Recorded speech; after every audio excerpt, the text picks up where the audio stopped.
열왕기하 3장 1절에서 20절.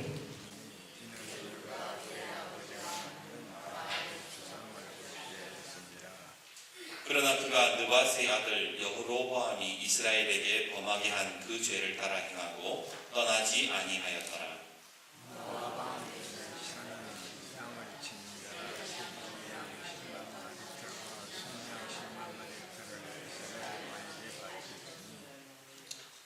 아합이 죽은 후에 모압 왕이 이스라엘 왕을 배반한지라.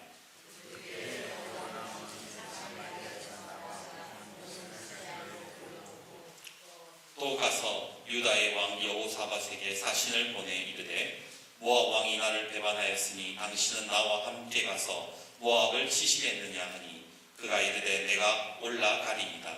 나는 당신과 같고 내 백성은 당신의 백성과 같고 내 말들도 당신의 말들과 같으니이다 하는지라.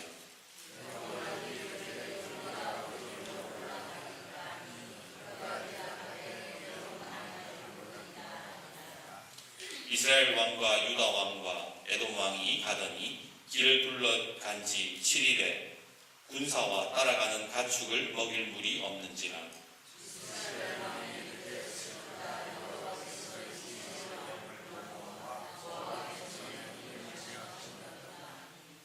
여호사밧이 이르되 우리가 여호와께 물을 만난 여호와의 선지자가 여기 없느냐 하는지라. 이스라엘 왕의 신하들 중에 한 사람이 대답하여 이르되 전에 엘리야의 손에 물을 붓던 사밧의 아들 엘리사가 여기 있나이다 하니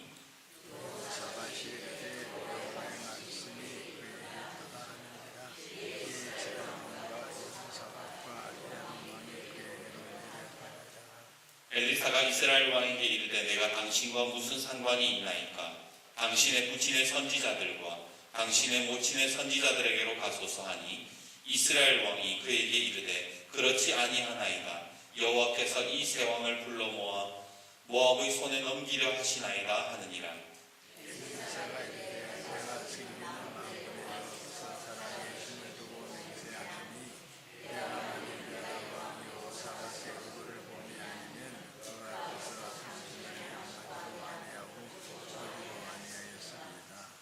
이제 내게로 검은고 탈 자를 불러오소서 하니 아니라 검은고 타는 자가 검은고를 탈 때에 여호와의 손이 엘리사 위에 있더니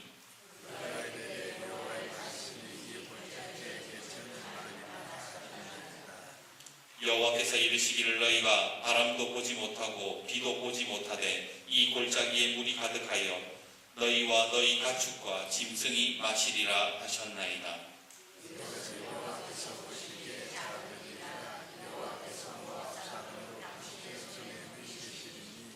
당신들이 모든 견고한 성읍과 모든 아름다운 성읍을 치고 모든 좋은 나무를 베고 모든 샘을 메우고 돌로 모든 좋은 밭을 헐리이다 하더니 아침이 되어 소재 드릴 때에 물이 에돔 쪽에서부터 흘러와 그 땅에 가득하였더라. 지금으로부터 100년 전만 해도 이 배가 바다에서 침몰하는 사고가 굉장히 많았습니다. 그 이유는 배를 만드는 기술이 부족해서가 아니라 배에 너무 많은 짐을 실었기 때문이었습니다. 문제는 얼마나 배에 짐을 실어야 될지를 몰랐어요. 그런데 사무엘 프린졸이라는 사람이 로드 라인, 이렇게 적재 한계선이라는 법을 만들어서 이제 배에다가 그림을 그리게 했습니다. 이 적재 한계선은 큰 배에 보면은 이렇게 줄이 이렇게 세로로 쭉 그려져 있어요. 그래서 짐을 실으면 실을수록 배가 가라앉아서 그 선까지만 실을 수 있도록 그렇게 만들어 놓은 것이죠. 최근 자살하는 사람들의 기사를 보면서 우리 삶에도 적재 한계선이라는 게 필요하겠구나라는 생각을 해봅니다. 우리는 나는 괜찮다, 나는 문제없다 그렇게 말하면서 계속해서 우리는 인생에 짐을 계속해서 실지는 않습니까? 그러다가 인생도 침몰하는 거예요. 그래서 주님은 우리에게 뭐라고 말씀하십니까? 마태복음 11장 28절 수고하고 무거운 짐진 자들아 다 내게로 오라 내가 너희를 쉬게 하리라. 오늘 주님께 무거운 짐 맡기고 살아가시는 우리 성도님들이 되시기를 주님의 이름으로 축복합니다. 대신방이 끝나고 우리 가정들 기도 제목을 놓고 또 기도하는데 주님이 저에게 이런 마음을 주세요. 헌금만 드리지 말고 제발 염려와 근심도 좀 드리고 가려구나. 헌금만 드렸다고 끝나는 게 아니더라고요. 내 삶의 짐까지도 다 주님께 맡기는 것까지가 진짜 예배라고 주님은 말씀하셨습니다. 그러기에 예배분과 다시 한 번만 더 인사해 봅시다. 주님께 다 맡기십시다. 주님께 다 맡기십시다. 예, 감사합니다. 이스라엘 주변 나라 중에 모압이라는 나라가 있었습니다. 이 모압이라는 나라는 목축업으로 굉장히 번성한 나라였는데 당시 이스라엘의 왕이었던 아합이 그런 모압을 탐내가지고는 모압을 굴복시켜서 매년 새끼양 10만 마리의 털, 수량 10만 마리 털을 바치게, 조공으로 바치게 만들었던 겁니다. 한동안 잘 받아 먹었어요. 그런데 아버지 아합이 죽고 나서 이제 여호람이 북이스라엘의 왕이 되자 갑자기 얘네들이 조공을 끊어버리는 게 아닙니까? 순간 괘씸한 마음이 들었던 여호람은 모압에게 본때를 한번 보여주겠다며 이웃나라 왕들에게 편지를 씁니다. 내가 저 괘씸한 모압 저것들 내가 저거 한번 치려고 하니까 힘 좀 보태 주시랍니까? 아마 그때 이 세 나라는 나름 사이가 좋았나 봐요. 남유다 왕과 에돔 왕이 흔쾌히 승낙을 합니다. 그럽시다. 한번 치러 갑시다.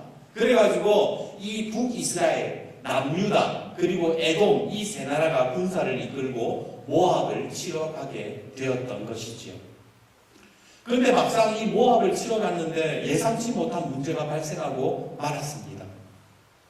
막상 군대를 일으켜서 열심히 달려갔는데 도착해 보니까 마실 물이 없는 거예요.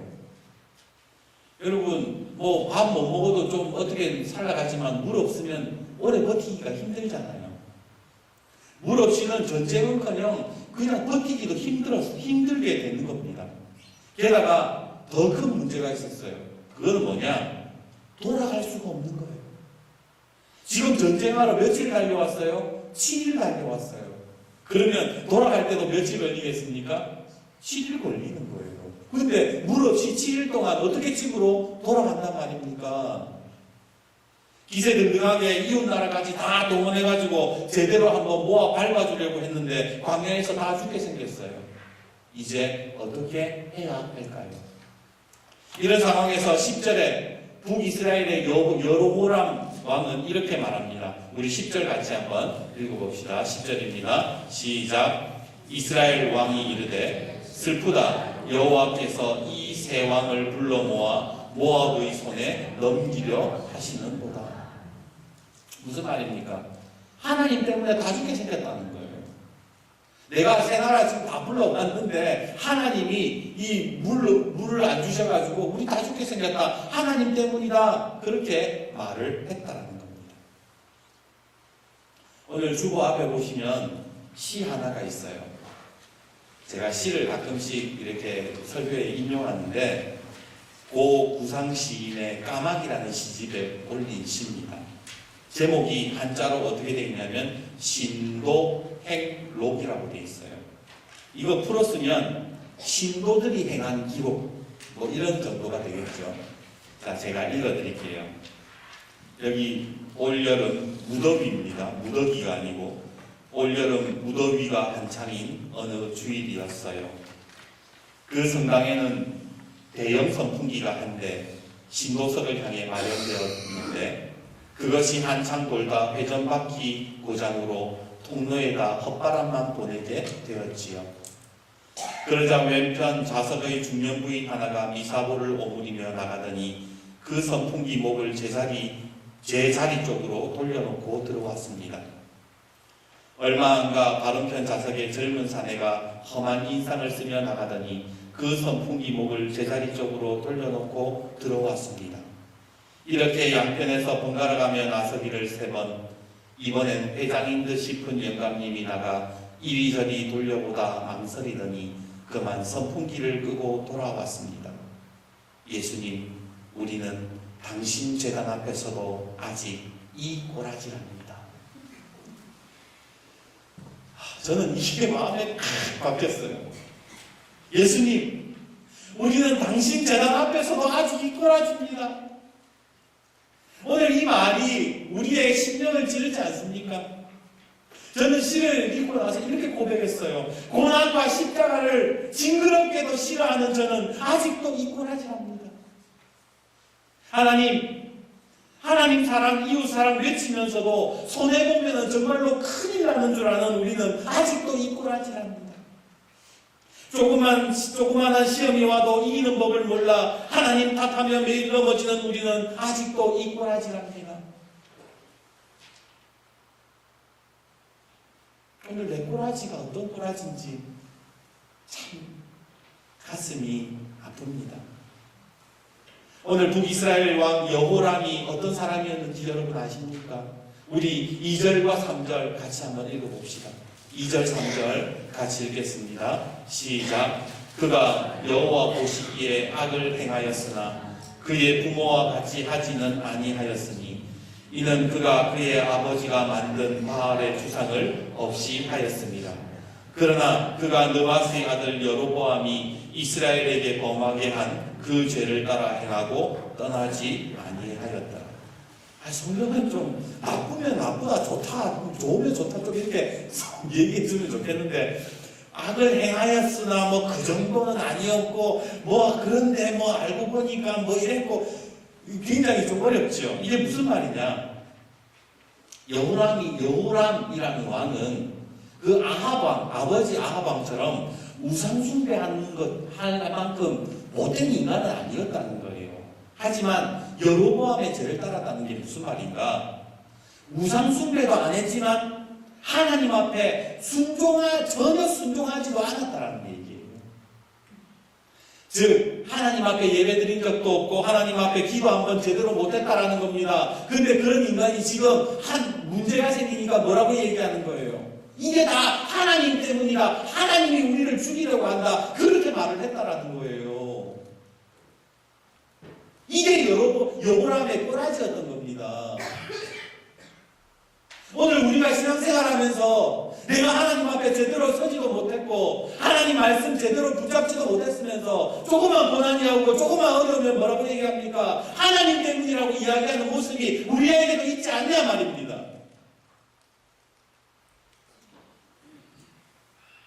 언젠가 한 청년이 이렇게 묻더군요.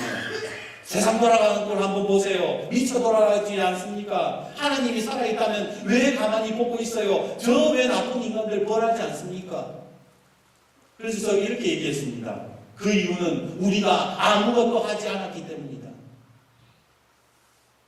하나님은 끊임없이 우리에게 말씀하시지만 우리가 순종하지 않아서, 우리가 회개하지 않아서, 우리가 기도하지 않아서 세상이 이렇게 완악하게 됐단다. 여호람도 그랬습니다. 여호람도 아무것도 안 했어요. 이제 와서 하나님이 우리를 죽게 하셨다. 그런 말 하기 이전에 그가 하나님 앞에 제대로 기도한 적 있었습니까?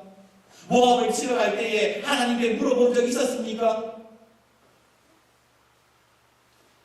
분명한 사실은 우리가 하나님께 나아가지 않는 한 여전히 우리는 이 꼬라지로 서로 대립하며 서로 탓하고 서로 싸우면서 살 수밖에 없다라는 거예요.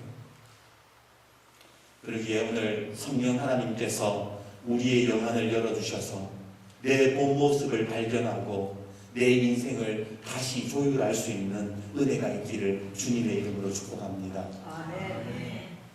이제 본문 11절 말씀 한번 볼까요? 11절 같이 한번 읽어봅시다. 11절입니다. 시작. 여호사밧이 이르되 우리가 여호와께 물을 만한 여호와의 선지자가 여기 없느냐 하는지라. 이스라엘 왕의 신하들 중에 한 사람이 대답하여 이르되 전에 엘리야의 손에 물을 붓던 사밧의 아들 엘리사가 여기 있나이다.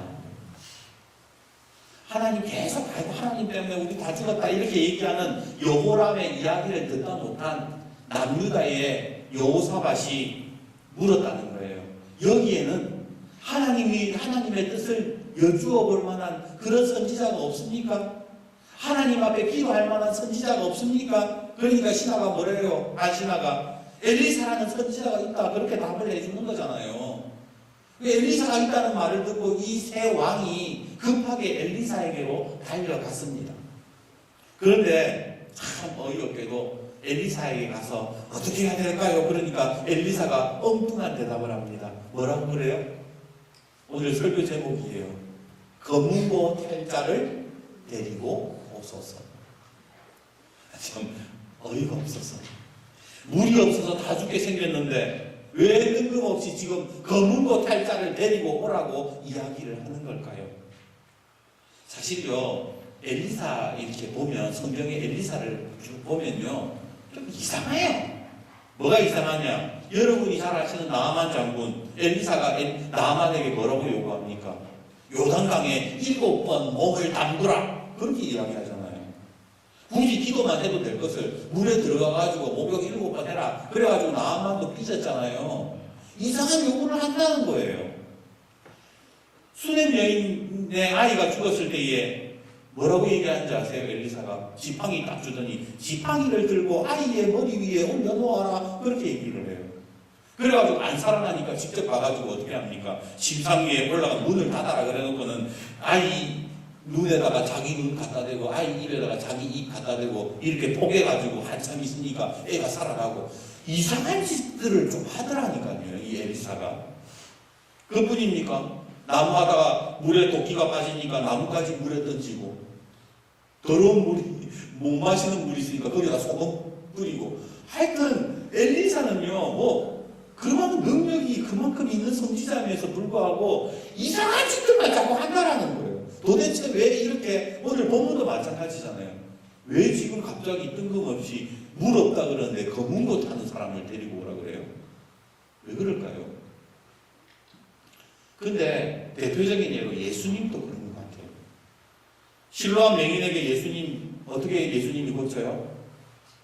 땅에다가 침을 뱉어서 진흙을 만들고 진흙을 눈에다가 바르는, 그것도 목사님이 저기 양포교회 김진동 목사님이 그런 식으로 하더라고요. 야, 딱 그 침을 얼마나 많이 뱉어야 흙을 모래로 만들 수 있노? 이러면서 이렇게 얘기를 하시는데, 예, 뭐 그거 물론 예, 뭐 그것도 우습지만, 예수님께서 왜 굳이 말씀으로 세상을 창조하신 분인데 왜 진흙을 굳이 눈에 바를까?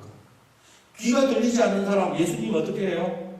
이리로 오너라 그러더니 손가락으로 귓구멍에 손가락 집어넣어요. 말을 잘 못하는 사람 어떻게 해요? 당신의 손에 침 뱉어가지고 혀에다가 갖다 대요.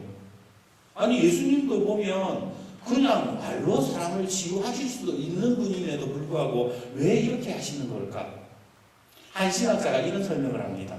말씀만으로 모든 것을 하실 수 있는 분이 그렇게 하셨다는 것은 그 행위에 특별한 의미가 있기 때문입니다.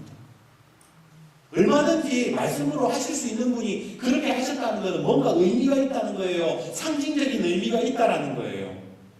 여러분, 사람들이 언제 침 뱉어요? 에이, 재수 없어. 아니면 뭔가를 경멸할 때 침 뱉잖아요. 마찬가지로 예수님이 맹인에게 침을 뱉으신 것은 그 사람의 눈을 가리고 있는 악한 영들을 대적하시는 것이에요. 그러라는 거예요. 못 듣는 자의 귓구멍에 손가락을 넣으시면은 그 연약한 부분을 안수해 주시기 위함이었다는 거예요. 그냥 멋지게 보이려고, 있어 보이려고 그렇게 하신 것이 아니라는 거예요. 마찬가지로 오늘 엘리사가 검은고 타는 사람을 데리고 오라, 이거는요, 뭔가 좀 자기 잘나 보이려고 하는 게 아니라는 거예요. 목사님이 아멘 좀 하소, 이 말은 목사님 자기 설교 돋보이게 하려고 하는 게 아니라는 거예요. 왜 검은고 타는 사람을 데리고 오라고 하는가? 우리 15절 말씀 다시 한번 읽어봅시다. 15절 같이 읽습니다. 다시 시작. 이제 내게로 검은고 탈 자를 불러오소서 하니라. 검은고 타는 자가 검은고를 탈 때에 여호와의 손이 엘리사 위에 있더니, 무슨 말입니까? 검은고를 탈 때에 하나님의 그 능력의 손이 함께 한다라는 것을 보여주기 위함이었다는 거예요. 여기 앞에 있는 피아노 한번 보세요. 사실 이 피아노 뚜껑 열어보면 안에 수많은 줄들이 있습니다. 그런데 우리가 매주일 이 피아노의 반주에 맞춰서 찬송도 부르고 호산나 찬양대가 찬양하잖아요. 근데 만약 이 피아노가 조율이 안 돼 있다, 줄이 느슨해가지고 제대로 된 소리가 안 난다, 그러면 원래 소리 내지 못하면 어떻게 아름다운 찬양을 드릴 수 있고 우리가 찬송을 부를 수 있겠습니까? 마찬가지로 지금 검은고 타는 사람을 불러오라고 했다는 것은 검은고를 탈 때에 여호와의 손이 그 위에 함께 있었다는 말은 있는 걸 보여준다는 말은 신앙의 조율이 잘 돼 있어야 된다는 거예요. 오늘 우리가 예수 믿는다고 하면서 신앙 조율이 안 돼 있는 사람이 얼마나 많냐는 겁니다. 기도의 조율, 말씀의 조율, 순종의 조율, 봉사의 조율, 그 많은 줄들이 다 줄이 제대로 맞추어져 가지고 아름다운 소리를 내야 되는데, 어떤 사람은 기도줄만 조율이 맞춰져 있어. 어떤 사람은 말씀의 줄만 조율이 맞춰져 있어. 그렇게 조율해가지고는 절대로 하나님의 능력의 손이 함께하지 못한다는 걸 엘리사가 보여주고 싶었던 거예요. 신앙의 조율이 안 돼 있는데 어떻게 아름다운 찬양을 하고 올바른 기도 드릴 수 있습니까? 나는 말씀만 본다, 나는 기도만 한다, 나는 봉사만 한다. 그 잘못된 신앙의 조율이라는 거예요.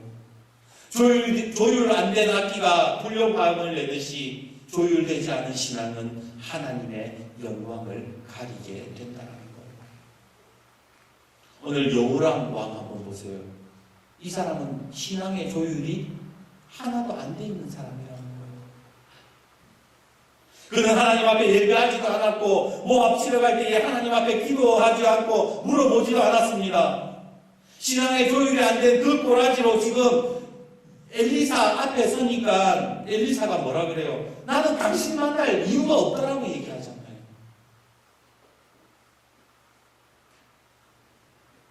엘리사가 검은고 타는 사람을 왜 불러오라 했느냐? 바로 신앙의 조율이 잘 된 사람이 하나님의 손을 경험한다는 것을 보여주려고 검은고 타는 사람을 불러오라고 했다는 겁니다. 오늘 여러분의 신앙은 어떠세요? 조율이 잘 돼 있으세요? 오늘 신앙의 조율을 잘 하셔서 하나님의 능력의 손을 경험하시는 우리 믿음의 가정들 되시기를 주님의 이름으로 축복합니다. 오래전 그 P31이라는 제목의 책이 발간되었습니다. 그 책은 미국에서 건축 설계 회사를 세운 하경록 회장의 이야기를 다루고 있는데, 그 책에서 이런 이야기를 합니다. 가장 중요한 것은 어디서 어떤 일을 하건 하나님이 우리에게 원하시는 것은 늘 주님과 동행하는 것입니다. 주일날에만 기도할 때만 동행하는 것이 아니라 24시간 내 평생의 모든 순간에 하나님과 동행하는 것, 하나님이 원하시는 건 그거라는 거예요. 사람들이 이런 이야기를 한대요. 내가 비즈니스 할 때만큼은 참 하나님과 동행하기 힘들다. 사업하는 사람들 그런 얘기 하잖아요. 내가 예수 믿기는 믿지만 사업할 때 진짜 내가 술 안 마시려고 하는데 자꾸 뭐예요? 거래처 거기 맞춰주려고 하다 보니까 눈치 봐야 되니까 술 마시자 그러면 술 마시고, 금품 요구하면 뇌물도 뒤로 찔러줘야 되고, 교회는 잘 다녀도 자꾸 세상 속으로 들어가면 하나님과 동행하기 어렵다는 그런 이야기들을 하더라는 거예요.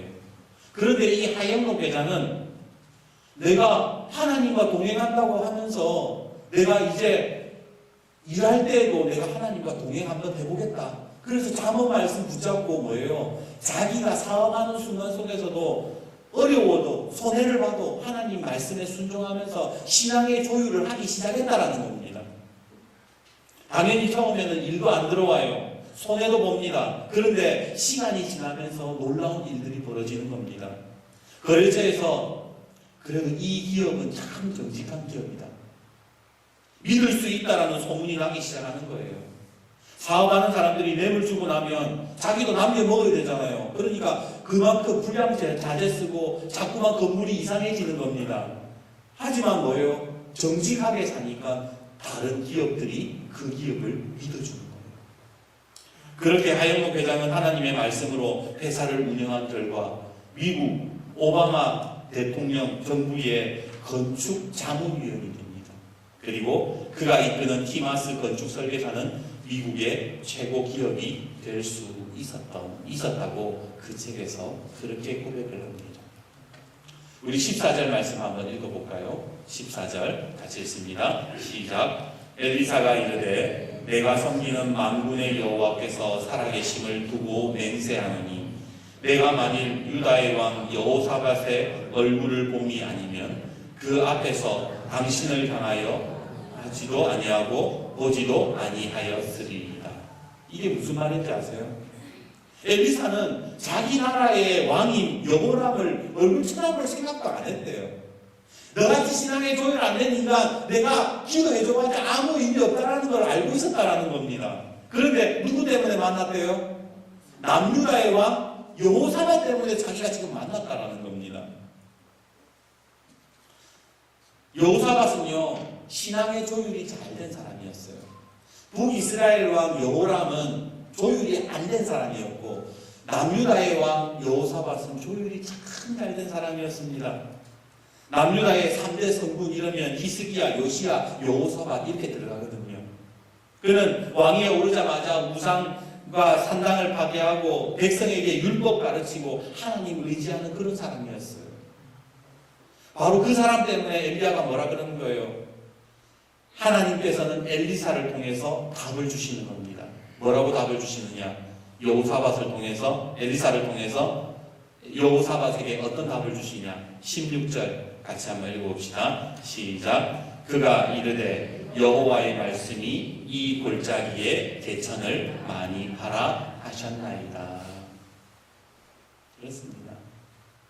오늘 우리가 하나님의 응답을 받는 비결은 신앙의 조율을 잘 이루는 거예요. 이 세상에 조율을 잘하는 사람은 신앙의 조율이 잘 돼 있는 사람이 하나님의 응답도 받고 하나님의 능력의 손을 경험하게 되더라는 겁니다. 아멘. 문제가 생겼을 때에 하나님 때문이다 여호람은 그렇게 원망했지만 여호사밧은 하나님을 찾습니다. 문제가 생겼을 때에 여기에 기도할 만한 물어볼 만한 선지자가 어디에 있습니까? 그렇게 묻잖아요. 하나님을 찾잖아요. 그러기에 오늘 우리 사랑하는 모든 성도님들 가정 가운데에 기도 제목이 있습니다. 그 기도 제목들 가운데에 내가 먼저 하나님을 찾고 하나님을 의지하는 우리 귀한 믿음의 아버지 어머니들이 되시기를 주님의 이름으로 축복합니다. 아멘. 이제 말씀을 맺겠습니다. 언젠가 어떤 목사님의 칼럼에서 이런 글을 봤어요. 피아노 100대를 조율하는 방법. 피아노 한 대도 조율하기 어려운데 피아노 100대를 어떻게 조율하는가? 여러분 피아노 100대 어떻게 조율하는지 아세요? 방법은 간단하대요. 온전한 소리 내는 피아노 하나만 있으면 된대요. 그 피아노를 중심으로 소리를 맞추어 가면 되는 겁니다. 우리 신앙도 마찬가지예요. 우리가 신앙의 조율을 잘 이루려면 옆에 있는 피아노의 소리를 맞추는 게 아니에요. 세상에 들리는 소리에 조율을 맞추는 게 아니라는 겁니다. 어디에 조율을 맞추는 거예요? 바로 온전한 소리를 내는 그 소리에 집중하는 거예요. 사사기 보면 계속 반복되는 말씀이 있죠. 그때의 사람들이 소견에 옳은 대로 행하였더라. 무슨 말입니까? 조율이 안 돼가지고 지 각각 소리 냈다라는 겁니다. 우리 살아가는 세상이 그렇잖아요. 조율되지 않은 소리들이 세상에서 들려오잖아요. 정치권에서 서로 불협화음이 일어나는 이유가 뭡니까? 조율이 안 돼서 그런 거예요. 우리 공동체 속에 오해가 있고 서로 마음이 싫어지는 이유가 뭐예요? 조율이 안 돼서 그런 거예요. 조율되지 않은 온갖 소리들이 세상을 뒤엎고 있습니다. 그때마다 하나님은 뭐라 그러세요? 중심음을 맞추라고 분명히 조율된 선지자와 또 사사들을 이 땅에 보내시잖아요. 그리고 최고의 조율자이신 누구를 보내주셨어요? 예수 그리스도를 보내주신 거예요. 그래서요 우리가 진짜 신앙의 조율을 제대로 하려면 예수님에게 예수님의 음성에 초점을 맞추어야 되는 겁니다. 그 중심을 맞추고 우리의 신앙을 조율해 나가는 거예요. 목사 보고 조율하는 거 아니에요. 장로님 보고 신앙 조율하는 게 아니에요. 저분 좀 믿음 있어 보인다. 그렇게 해가지고 내가 조율을 따라하려고 하다가 실망하고 넘어지는 경우가 얼마나 많습니까? 우리는 오로지 예수님에게만 조율을 맞추어야 되는 겁니다. 오늘 검은고 탈자를 데리고 오라고 했던 엘리사의 말을 기억하십시오. 조율되지 않은 그 신앙인과 조율된 신앙인이 앞에 섰을 때에 그 앞에서 엘리사가 뭐라고 합니까? 검은고 탈자를 데리고 오셔서 그러면서 그 검은고 타는 사람이 아름다운 찬양을 하기 시작했을 때에 엘리사 손 위에 하나님의 능력이 함께했던 것처럼 오늘 우리의 삶에도 조율된 신앙으로 하나님의 능력의 손을 경험하는 우리 모든 주의 가정들이 되시기를 주님의 이름으로 축복합니다.